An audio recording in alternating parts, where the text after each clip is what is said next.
सब क्लियर है? चलिए तो हम स्टार्ट करते हैं आवेश एवं विद्युत क्षेत्र का पार्ट 9। तो आज हम एक बहुत ही महत्वपूर्ण क्वेश्चन पर डिस्कस करेंगे जिसका नाम है गॉस। ठीक है, तो प्रश्न है, देखिए क्वेश्चन अपना गॉस प्रमेय लिखिए एवं सिद्ध कीजिए। तो देखो अब तक अपन लोगों ने एक टॉपिक था विद्युत फ्लक्स, उसके बारे में अपन ने बात की। तो विद्युत फ्लक्स क्या था कि किसी भी पृष्ठ से लंबवत गुजरने वाली कुल विद्युत बल रेखाओं की संख्या को हम क्या कहते हैं, विद्युत फ्लक्स कहते हैं। तो बेसिकली अपन को उसमें काउंटिंग किसकी करनी थी, अपन को विद्युत बल रेखाओं की गिनती करनी थी। लेकिन मैंने आप लोगों को बताया था कि विद्युत बल रेखाएं जो हैं दिखाई नहीं देती हैं। अगर विद्युत बल रेखाएं दिखाई नहीं देती हैं तो उनकी गिनती कैसे होगी, ये तो असंभव है। तो फिर हमारे गॉस साहब आए तो उन्होंने बताया कि आपको गिनती गिनने की आवश्यकता नहीं है। इन्होंने क्या बताया कि अगर विद्युत बल रेखाएं निकल रही हैं किसी भी बंद पृष्ठ से तो सिंपल सी बात है कि उसके अंदर आवेश तो होंगे ही। तो इन्होंने बताया कि किसी भी बंद पृष्ठ से जितनी भी विद्युत बल रेखाएं बाहर निकल रही हैं वो उनमें निकलने वाली विद्युत बल रेखाओं की जो संख्या जो है उसके अंदर उपस्थित कुल आवेश का 1/ε0 गुना होती है। ये बताया इन्होंने गॉस ने। तो इन्होंने क्या बताया, जैसे कि मान लीजिए कोई बंद पृष्ठ है, मैं आप लोगों के सामने एक बंद पृष्ठ लेता हूं। मान लीजिए इसके अंदर कोई एक प्लस क्यू आवेश रखा हुआ है, तो इसके अंदर क्या होगा, विद्युत बल रेखाएं बाहर निकल रही होंगी, खूब सारी विद्युत बल रेखाएं क्या होंगी, बाहर निकल रही होंगी। लेकिन समस्या ये है कि अपन को ये नहीं मालूम है कि कितनी विद्युत बल रेखाएं बाहर निकल रही, क्योंकि अपन की काउंटिंग नहीं कर सकते। प्रॉब्लम क्या है, ये अपन को दिखाई नहीं देती हैं। तो गॉस ने क्या बताया कि आपको इनकी गिनने की ऐसी आवश्यकता नहीं है, ना ही अपन को इसे देखने की कोशिश करनी है।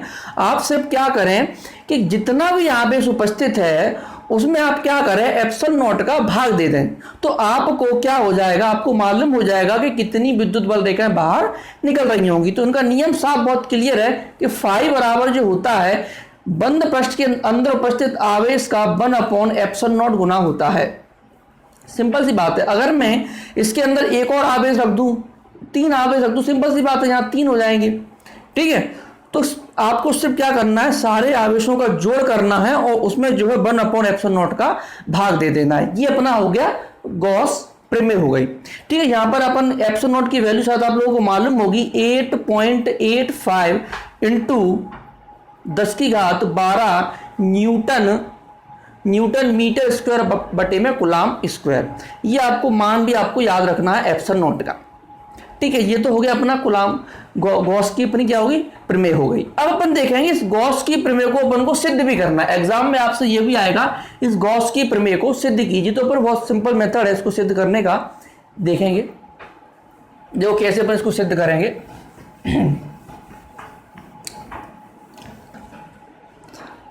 जो अपन क्या करेंगे कि माना कि कोई बिंदु O है,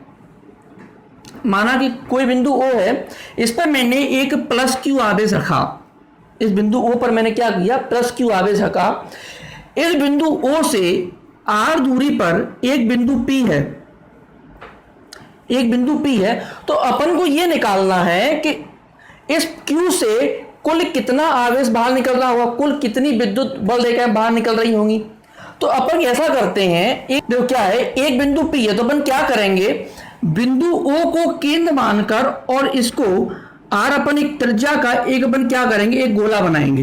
क्या करेंगे, गोला बनाएंगे। ये बन गया गोला। ये गोला क्या करेगा, ये गोला आपको क्या करेगा, बंद पृष्ठ हो गया ये अपना। ये क्या हो गया, बंद पृष्ठ हो गया। अब क्या हुआ, इस बंद पृष्ठ से इस प्लस क्यू आवेश के कारण विद्युत बल रेखाएं बाहर निकल रही होंगी। सिंपल सी बात है। तो ये अपन को निकालना है कितनी विद्युत बल रेखाएं बाहर निकल रही होंगी, सिंपली अपन को फ्लक्स निकालना है। तो अपन देखो क्या करेंगे, अपन ऐसा करेंगे कि एक छोटा सा इस बिंदु P को घेरे हुए एक छोटा सा क्षेत्रफल लेंगे। इस बिंदु P को घेरे हुए एक छोटा सा क्या ले लिया अपन ने, क्षेत्रफल ले लिया। अब इस बिंदु P से भी क्या हो रही होंगी, विद्युत बल रेखाएं बाहर निकल रही होंगी। माना कि कोई विद्युत बल रेखा ये E इस छोटे क्षेत्रफल से बाहर निकल रही, जिसकी तीव्रता अपन ने ले ली E ले ली। ठीक है, इस छोटे से क्षेत्रफल को हमें नाम दिया ds। इस छोटे से क्षेत्रफल का मैं नाम दिया ds। उसका भी क्या हो जाएगा, जो एरिया वेक्टर हो जाएगा बिल्कुल इनको सीधे हो जाएगा, समांतर हो जाएगा क्षेत्रफल के। ठीक है, अब अपन क्या करेंगे, अपन लगाएंगे, अपन जानते हैं इस छोटे से क्षेत्रफल से एक छोटा सा फ्लक्स जो निकल रहा होगा, यानी कि छोटी सी विद्युत बल रेखाएं जो निकल रही होंगी, उनका मान कितना होगा, डी फाई बराबर ई dot d S cos theta. ये अपना सूत्र था।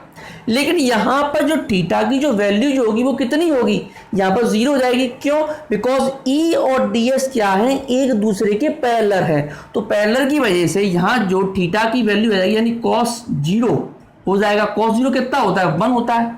तो यहां से जो डी फाई की जो वैल्यू निकल के आ जाएगी, ई डॉट डी एस निकल के आ जाएगी।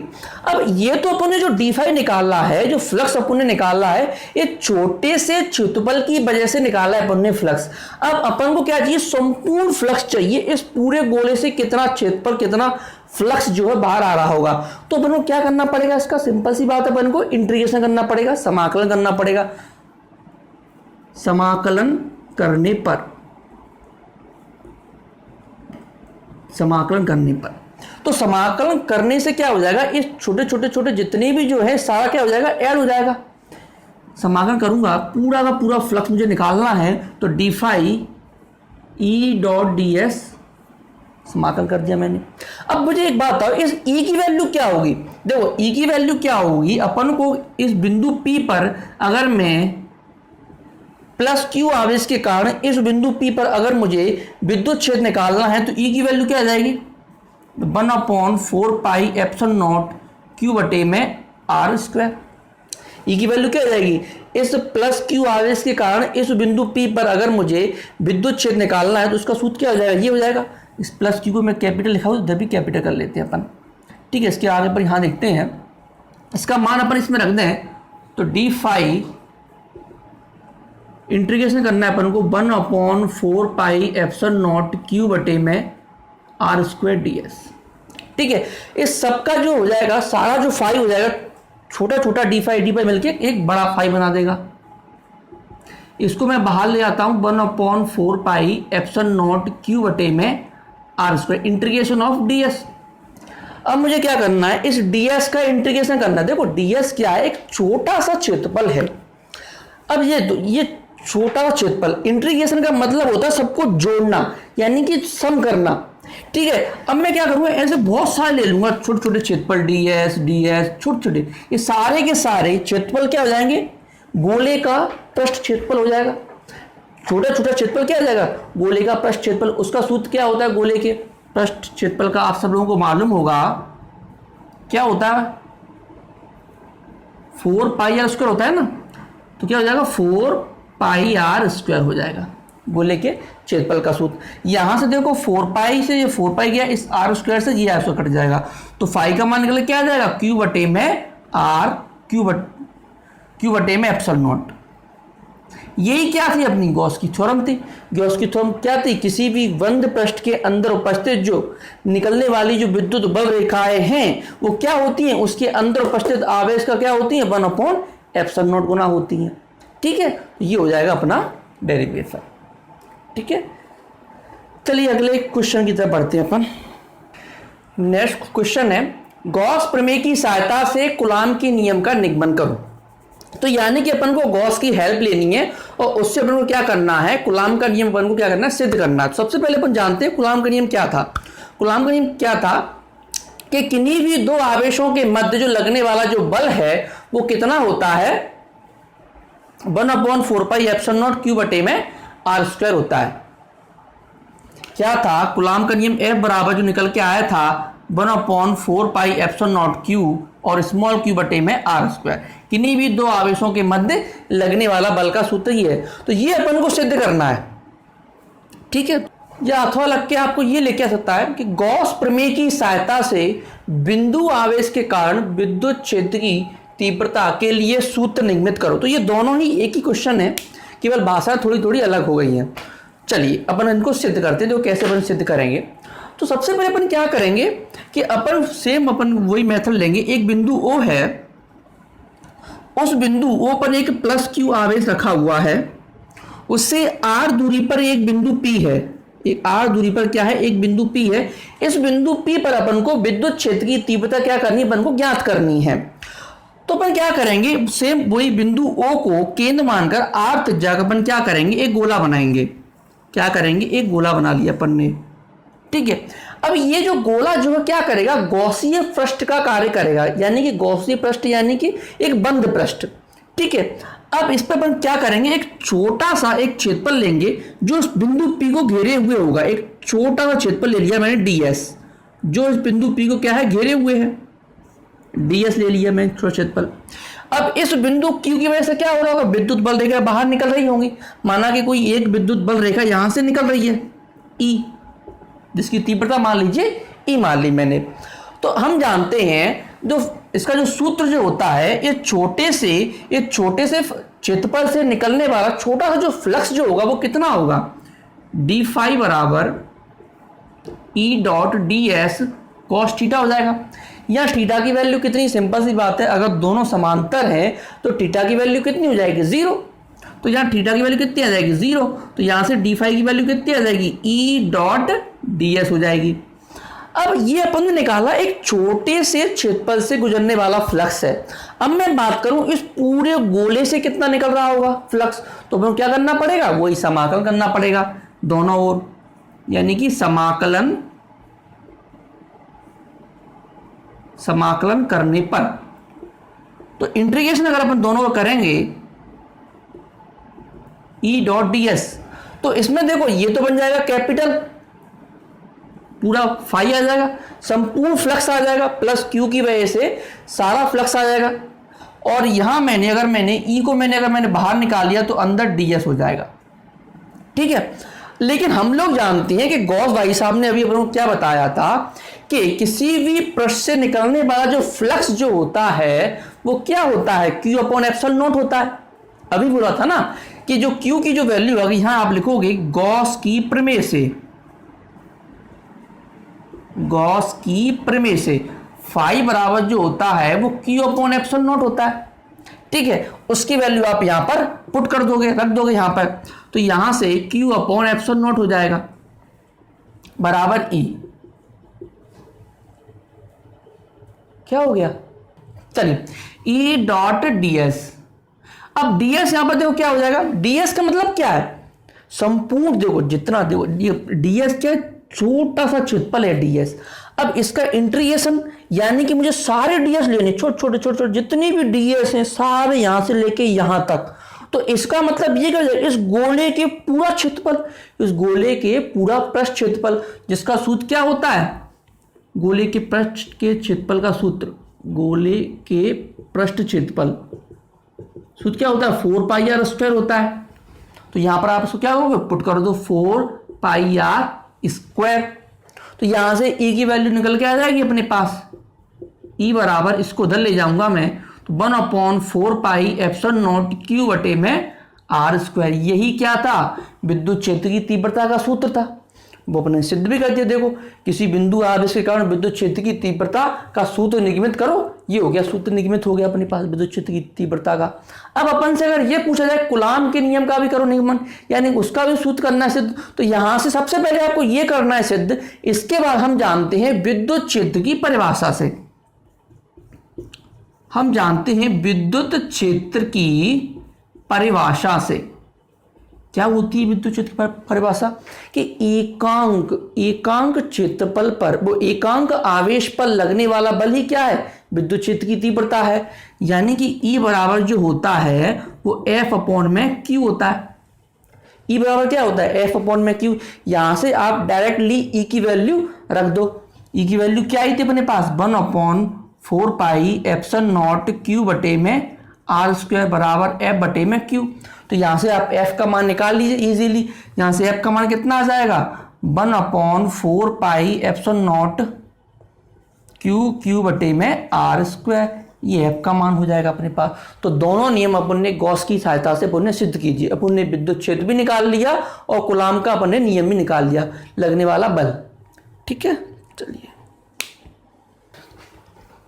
देखिए अब अपन को ये 3 इंपॉर्टेंट एक डेफिनेशन है, एग्जाम में तो नहीं आएंगी लेकिन फिर भी आगे के जो अपने जो क्वेश्चंस हैं वो इनसे ही अपने सॉल्व होंगे। तो इनसे अपन को क्या करना है, इनको आप अच्छे से समझ लीजिएगा और उनको याद कर लीजिएगा।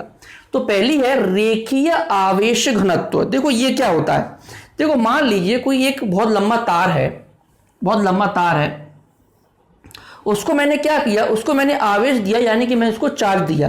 तो चार्ज दिया तो उस पर क्या हो जाएगा, चार्ज उसकी सतह पर जाके बैठ जाएगा ऐसे ऐसे। मैं इसको प्लस में इसको क्या दिया, चार्ज दिया, ये जाके इस पर जाके हो जाएगा, बैठ जाएगा ये चार्ज। तो अगर मैं बात करूं इसकी लंबाई अगर L है, पूरे तार की लंबाई अगर L है, तो अगर मैं बात करूं, अगर मैं इसकी एकांक लंबाई की बात करूं, इसकी एकांक लंबाई पे आवेश कितना उपस्थित होगा, और उसे हम क्या बोलेंगे, उसे हम बोलते हैं रेखीय आवेश घनत्व। इसे अपन लैम्डा से बताते हैं। तो अगर मैं बात करूं एकांक लंबाई, यानी कि अगर मैं बात करूं केवल 1 मीटर की, मैं बात करूं 1 मीटर 1 सेंटीमीटर जो भी आप लेना चाहें, तो अगर मैं बात करूं एकांक लंबाई में उपस्थित आवेश की मात्रा कितनी है, उसे हम बोलते हैं लैम्डा। एकांक लंबाई में उपस्थित आवेश की मात्रा को हम रेखीय आवेश घनत्व कहते हैं। देखो यहां पर L की वैल्यू क्या कर दो आप, 1 कर दो, तो लैम्डा का मान क्या हो जाएगा, अगर मैं L यहां पर बंद कर दूं तो लैम्डा का मान क्या हो जाएगा, Q हो जाएगा। तो यानी कि अगर एकांक लंबाई में उपस्थित आवेश ही क्या है, रेखीय आवेश घनत्व कहलाता है। सेम ऐसे अगर मैं यहां बात करूं क्षेत्रीय या पृष्ठीय आवेश घनत्व। अब मैं इस बार मैं क्या करता हूं, आपके सामने एक चादर लेता हूं, एक प्लेट्स लेता हूं, कुछ भी आप ऐसा ले लीजिए, इस टाइप की प्लेट है एक आयताकार, ठीक है। इस पर मैंने क्या किया, इसको मैंने चार्ज दिया, तो चार्ज क्या हो जाएगा, सभी जगह एकत्रित हो जाएगा, बढ़ जाएगा, बराबर रूप से फैल जाएगा।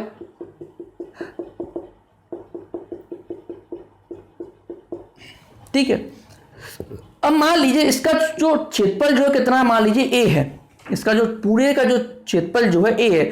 अब मैं बात करूं इसके एकांक क्षेत्रफल की, यानी कि एक की मैं बात करूं, एक क्षेत्रफल जहां पर इसका क्षेत्रफल 1 सेंटीमीटर स्क्वायर, मीटर स्क्वायर जो भी हो, ठीक है। तो अब इसको बोलते हैं अपन क्षेत्रीय आवेश घनत्व। अगर मैं बात करूं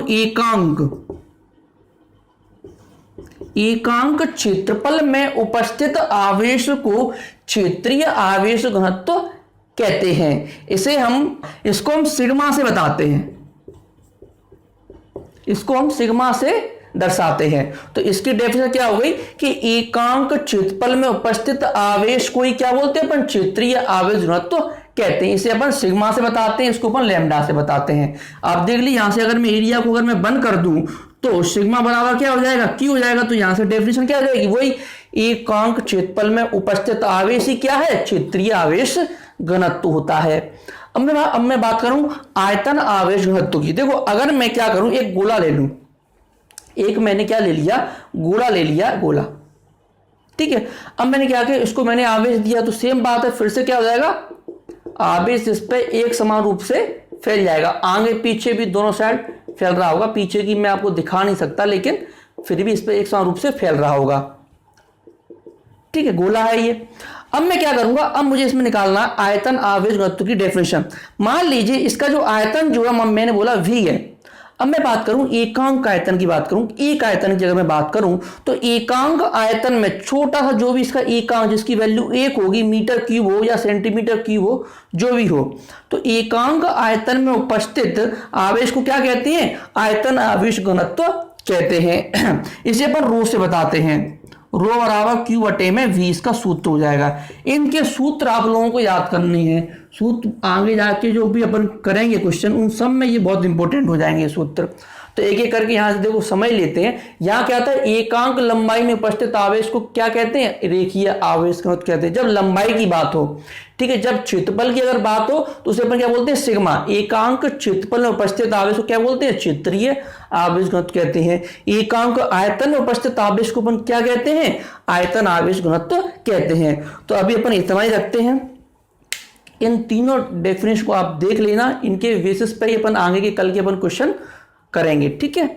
चलिए, और जो भी इसके जो नोट्स हैं आपको नीचे मिल जाएंगे डिस्क्रिप्शन में, लिंक के नीचे आप वहां पर क्लिक करोगे तो ऑटोमेटिक आपके डाउनलोड हो जाएंगे। उन्हें आप अपनी फेयर कॉपी में या रेस्ट में अच्छे से नोट कर लीजिएगा, ठीक है। चलिए।